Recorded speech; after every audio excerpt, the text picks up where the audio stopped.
Well, I'm here at Belfast's Group Theatre. In fact, I'm on the staircase leading up to this famous little auditorium, surrounded, in fact, all the way up by pictures of famous actors who have trodden the boards here at the Group Theatre. Down the stairs a bit, there's Joe Tumulty. To my left, there's Jack Hudson.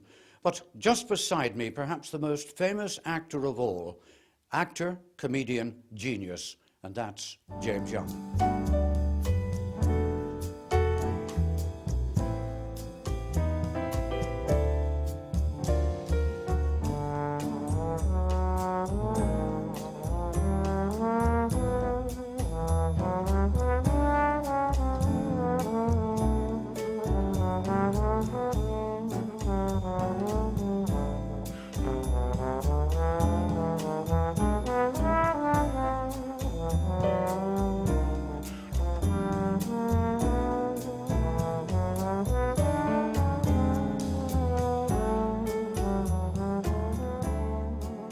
We are standing here, obviously, at the entrance to this famous theatre, the Group Theatre, and there's a plaque there, interestingly enough, which I hadn't noticed before, of James Young. I'm going to talk about him in a minute, but your memories of the Group Theatre as a performer on the stage?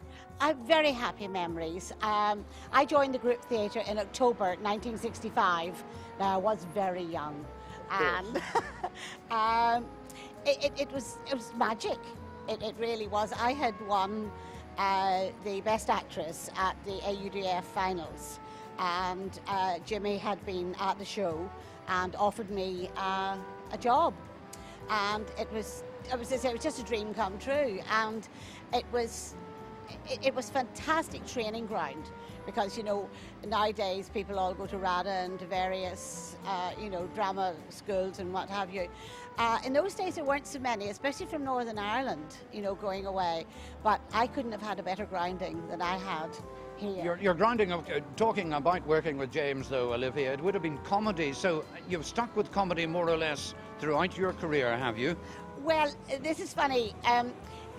To the public it looks that way, but actually I have done quite a lot of straight work, and I thoroughly enjoy it as well. But yes, I mean, I'm known as, I suppose, a comedy actress, and I enjoy it. And as I say, with Jimmy, I mean, things like timing and all is so important, and those are the type of things that I brought away from here. I mean, there was, as I say, very funny times. There were sad times too, because coming towards the close of the theatre, which was in 1971, for obvious reasons. I mean, all the theatres closed down at that time.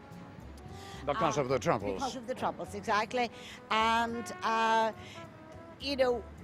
the audience, do you see the Belfast people? Well, actually from all over the whole province, they're wonderful, because they used to sit in that theatre, and sometimes, honestly, we can hear the screeches of the sirens and what have you.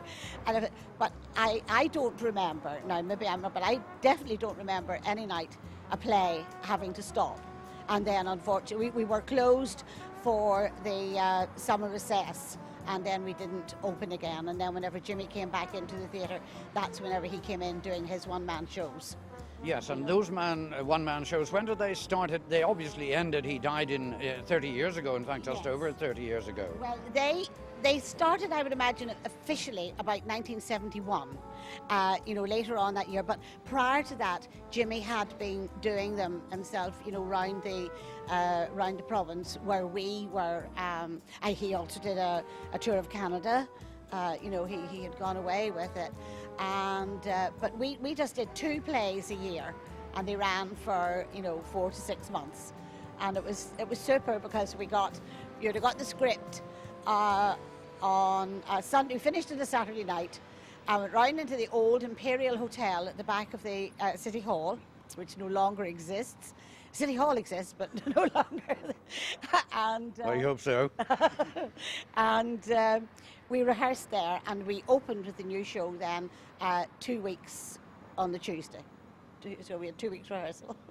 And that continued, did it, until Jimmy had a heart attack a year before he died in 73. He did. But no, well, the actual shows, as I'm describing, the two shows a year, they finished, I say, in 71. But then Jimmy came back into the theatre himself, and it was all just one-man shows. The type of plays we did didn't exist, after that. And then after that, well, it went to a lot of the amateur companies. It's just a beautiful, wonderful little theatre. And I know, I'm not being just romantic about it, because you have to be practical, and it needs a lot of help if it's to exist. What my feeling about it is, I just don't want it to go into oblivion, and just become a storeroom or something like that. If only it could be used for something, related to the arts. Well, of course, the Belfast Newsletter, they have taken up the cudgels on behalf of this theatre to try to preserve it, and that must help. And at the end of the day, money can be found for so many things. I'm not saying it's easy to get, but surely there must be some way of getting money to preserve a little bit of Belfast history, yes. Particularly the connection with James Young, and of course, let's not forget Sam Thompson's play Over the Bridge. Over the Bridge. All of that. Because Jimmy was the last of the proprietors of it. But prior to that, there was Jimmy Ellis, and that was the Over the Bridge, and lots of others. And before that, then it was Harold Goldblatt and all those absolutely amazing actors of that time, the group theatre company. And so it has such a history. And it could be used surely jointly by amateur companies, because of course it's been a mecca for them for so many years, and perhaps the odd professional production as well. A mix of that would surely be the ideal for this little theatre, as it used to be called, Olivia. Yeah, that's absolutely true, because for about the last 3 years, there's a chap, William Caulfield, and William is amazing at doing Jimmy's shows, and he did a show, Or Jimmy. And we packed this place for 3 weeks. In other words, every time William came into the theatre, and mind you, it was pretty frightening coming into Jimmy's, domain, but it was wonderful, and the reaction of the people, and they said to us it was just like coming back, to old times, and all of that. There's such a life still in it, and it's just the thought of another building in Belfast, in Northern Ireland, just being taken away from us. Well, let's hope it doesn't happen, Olivia, and you'll get the chance to tread those famous boards again. Thank you. I would just love to, and thank you very much indeed. Keep the group alive.